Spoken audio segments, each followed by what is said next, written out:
Hello दोस्तों, welcome to our vlog on Panchbadri series presenting cinematic views of Urgam Valley, Kalpeshwar Kalpaganga waterfall, road to Bhavishya Badri, Tapovan और भविष्य Badri track route.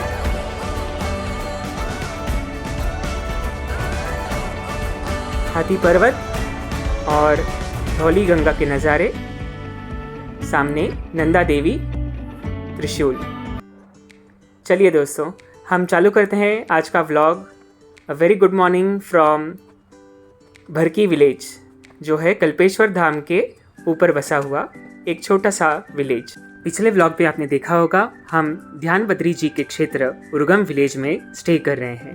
यहाँ 4 भुजाओं वाली ध्यान बद्री जी की मूर्ति के दर्शन हम कर रहे हैं, जो ध्यान मुद्रा में है।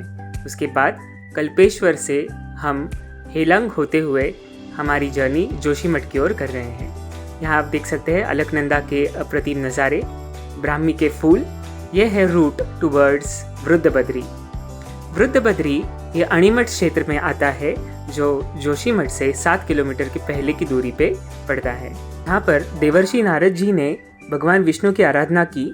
विष्णु जी ने वृद्ध रूप में नारद जी को यहाँ दर्शन दिए। इस मूर्ति को दिव्य शिल्पकार विश्वकर्मा जी ने बनाया था। आप यहाँ शिवलिंग भी देख सकते हैं, जो पास ही में स्थित है। और फिर हम निकले हैं आगे का रूट, जो है भविष्य बद्री की ओर। भविष्य बद्री वाला रूट जोशीमठ से लगभग 23 किलोमीटर तपोवन वाले क्षेत्र में पड़ता है। पुराने ज़माने में ये रूट कैलाश मानसरोवर यात्रा के लिए यूज़ किया जाता था। अभी हम पहुंच गए हैं सलधार विलेज, जो है बेस पॉइंट फॉर भविष्य बद्री ट्रैक। तपोवन, जहां नेचुरल हॉट वाटर स्प्रिंग है, वहां से थोड़ा आगे ये गांव आता है सलधर। यहां से लगभग 2 से 3 किलोमीटर की खड़ी चढ़ाई करके हम रिंगी विलेज की ओर रवाना हो रहे हैं। सामने के अद्भुत नज़ारे देखिए। अलग अलग वैरायटी के फूल यहाँ पाए जाते हैं। ये दिख रहे हैं first views of Nanda Devi और देवदार के पेड़। और रिंगी विलेज बॉर्डर के पास हम पहुंच गए हैं। सामने धौली गंगा की वैली अनफोल्ड हो रही है। धौली गंगा तपोवन में जाके ऋषि गंगा से मिलती है। आगे जाके इसका संगम अलकनंदा के साथ विष्णुप्रयाग में होता है। सामने मैसिव हाथी पर्वत हमें दिख रहा है।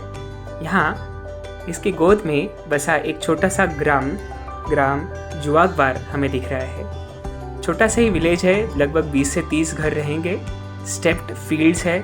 खेती के प्रमुख व्यवसाय और भेड़ बकरियां चराना इनका काम रहता है। नीचे से बहने वाली धौली गंगा का उगम आगे जाके नीति पास के पास होता है, जो इंडिया चाइना बॉर्डर के पास आता है। ये देखिए, एरिया में बहुत सारे लैंडस्लाइड हुए हैं। और ये अभी यहाँ वेलकम करने के लिए हमें मिली है ये शीप, जो खेतों में जा रही है। बहुत ही क्यूट है।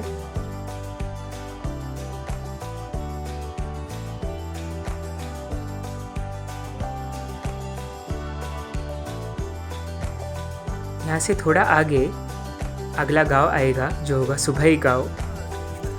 यहाँ पे लोकल लोगों से भी हम इंटरेक्ट कर रहे हैं। छोटे बच्चे वादियों का मज़ा लेते हुए अपनी ही धुन में मस्त है। दोपहर के लगभग 3:30 हो रहे हैं और सूरज हमारी नज़रों से ओझल हो रहा है। सामने हाथी पर्वत पे अभी भी धूप खिली हुई है। आप देख पा रहे हैं 2 पर्वतों के बीच में से पत्थरों को चीरते हुए एक मैसिव वाटरफॉल नीचे धौली गंगा में जा मिल रहा है। सामने वाले विलेज के एलिवेशन तक हम लगभग अभी ट्रैक में पहुंच गए हैं। बैकुंठ धाम के बाद बद्रीनाथ को हम भगवान विष्णु का दूसरा निवास मानते हैं। नर और नारायण पर्वत के बीच बसा हुआ ये मंदिर हिंदू आस्था का एक प्रतीक है। एक मान्यता है कि कलयुग के आखिर में नर नारायण पर्वत एक दूसरे से मिल जाएंगे। इस वजह से बद्रीनाथ जी का रास्ता बंद हो जाएगा और लोग यहाँ बाबा बद्री विशाल के दर्शन नहीं कर पाएंगे। जोशीमठ में शीतकालीन निवास स्थान में, जहाँ भगवान बद्रीनाथ जी रहते हैं, वहाँ नरसिम्हा जी की एक मूर्ति रखी है। वक्त के साथ साथ इस मूर्ति की एक भुजा पतली होती जा रही है। जिस दिन ये भुजा बेहद पतली होकर टूट जाएगी, उस दिन नर और नारायण पर्वत एक हो जाएंगे और भगवान भविष्य बद्री को अपना निवास स्थान बना लेंगे। हम अभी वही ट्रैक कर रहे हैं भविष्य बद्री की ओर, जो है भगवान बद्रीनाथ जी का भविष्य का निवास स्थान।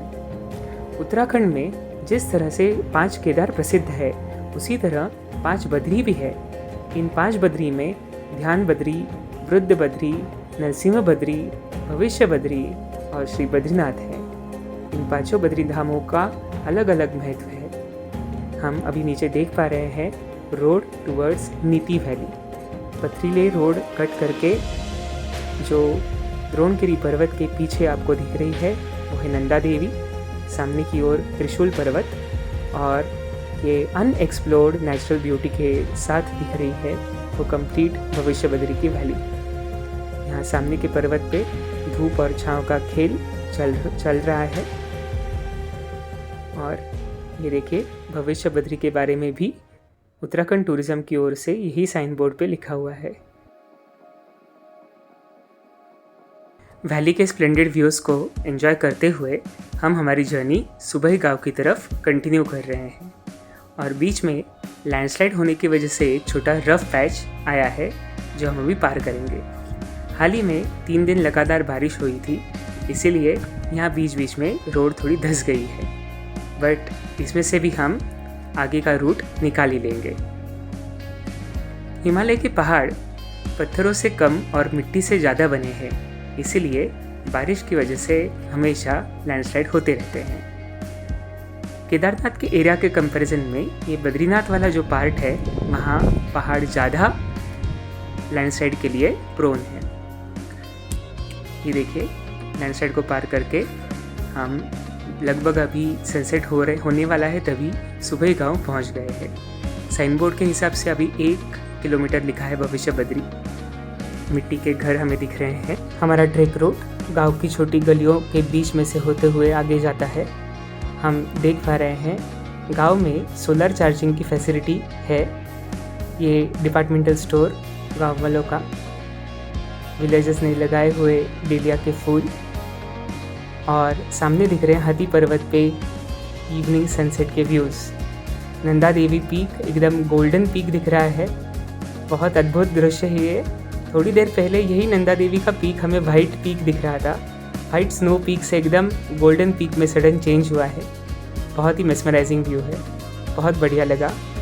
हमने गांव में पता किया कि सतपाल महाराज जी का एक आश्रम है जो मंदिर के जस्ट पहले पड़ता है, वहाँ पे जाके ही हम हमारा नाइट स्टे करेंगे। लगभग आखिर का आधा किलोमीटर हम अंधेरे में ही ट्रैक करते हुए भविष्य बद्री के मंदिर पहुँच गए। शाम की आरती अटेंड करके सतपाल महाराज जी के आश्रम में महात्मा लोगों से सत्संग करते हुए हमने हमारा ये दिन को विराम दिया। तो दोस्तों, कैसे लगा मेरे साथ ये भविष्य बद्री का ट्रैक, कमेंट करके ज़रूर बताइए, और वीडियो को लाइक और चैनल को सब्सक्राइब ज़रूर कीजिए। धन्यवाद।